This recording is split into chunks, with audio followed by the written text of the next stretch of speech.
Hello students, let's see this question.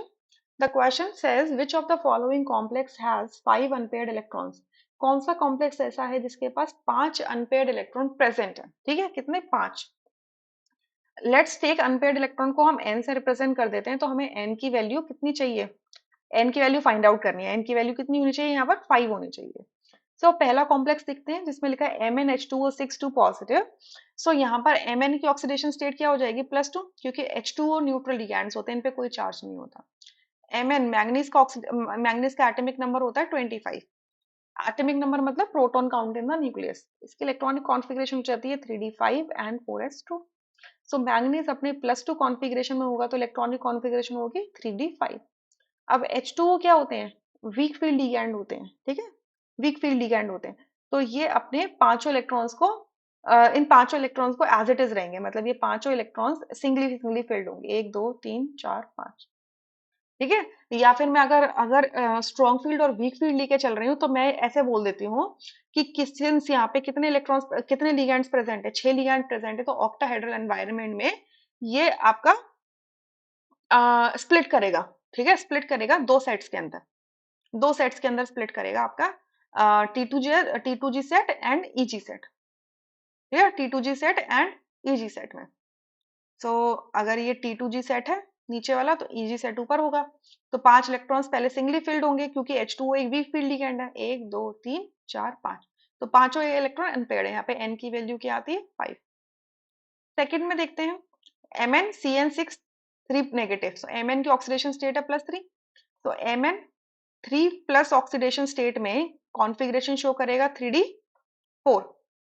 अब Cn क्या होते हैं? स्ट्रॉन्ग फील्ड लिगैंड्स होते हैं। ठीक है, तो अगर ये स्ट्रॉन्ग फील्ड लिगैंड्स हैं और 6 लिगैंड्स दे रखे हैं तो T2G सेट और EG सेट में स्प्लिटिंग होगी। और क्योंकि स्ट्रॉन्ग फील्ड लिगैंड है तो ये स्ट्रॉन्गली स्प्लिट करेंगे T2G सेट और EG सेट्स को। ठीक है, तो पहले चारों इलेक्ट्रॉन पहले लोअर एनर्जी लेवल पे फिल होंगे, 1 2 3 4। यहाँ पर आप दो अनपेयर्ड इलेक्ट्रॉन देख रहे हो, यानी कि n की वैल्यू कितनी है? 2। क्लियर? थर्ड में देखो, कॉम्प्लेक्स है CrCl3H2O3। क्रोमियम से 3 क्लोरीन 3 H2O लगे हुए हैं। ठीक है, 6 लिगैंड्स लगे हुए हैं टोटल। सो क्रोमियम का एटॉमिक नंबर होता है 24। इसकी इलेक्ट्रॉनिक कॉन्फ़िगरेशन होती है 3d5 4s1। यहाँ पर हमें पता है कि वाटर आपका जो H2O होता है वो न्यूट्रल लिगैंड होता है, Cl आपका एनायनिक लिगैंड होता है। एक Cl पे -1 का चार्ज, तो 3 पे कितना हो जाएगा? -3 का। सो ओवरऑल क्रोमियम पे कितनी ऑक्सीडेशन स्टेट हो जाएगी? +3 हो जाएगी, जिससे ओवरऑल कॉम्प्लेक्स क्या हो जाए? 0 हो जाए, 0 ऑक्सीडेशन स्टेट शो करे।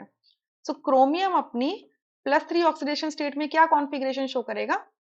3d3 कॉन्फ़िगरेशन शो करेगा। ठीक है, अब ये 3d3 कॉन्फ़िगरेशन, अब ये जो लिगैंड्स हैं ये दोनों ही लिगैंड्स कैसे हैं? वीक फील्ड लिगैंड्स हैं। ठीक है, तो अगर वीक फील्ड लिगैंड है और 6 लिगैंड्स हैं तो T2G सेट और EG सेट बनेंगे। सो एनर्जी गैप क्या है? कम है, तो 3 इलेक्ट्रॉन इसी तरीके से फिल हो सकते हैं। 3 इलेक्ट्रॉन्स अनपेयर्ड है तो n की वैल्यू क्या हो जाएगी यहाँ पर? 3। फोर्थ में देखते हैं, सिल्वर है, सिल्वर से 2 अमोनिया लगे हुए हैं। अमोनिया पे कोई चार्ज नहीं होता तो सिल्वर पे क्या होगा? +1 का चार्ज होगा। क्लियर? यहाँ पर आपका जो सिल्वर है, सिल्वर का जो एटॉमिक नंबर है वो होता है 47 और इसकी कॉन्फ़िगरेशन होती है 4d10 एंड 5s1। ठीक है, 4d10 एंड 5s1। सो अगर सिल्वर अपनी +1 ऑक्सीडेशन स्टेट में है तो इसकी कॉन्फ़िगरेशन हो जाएगी 4d10।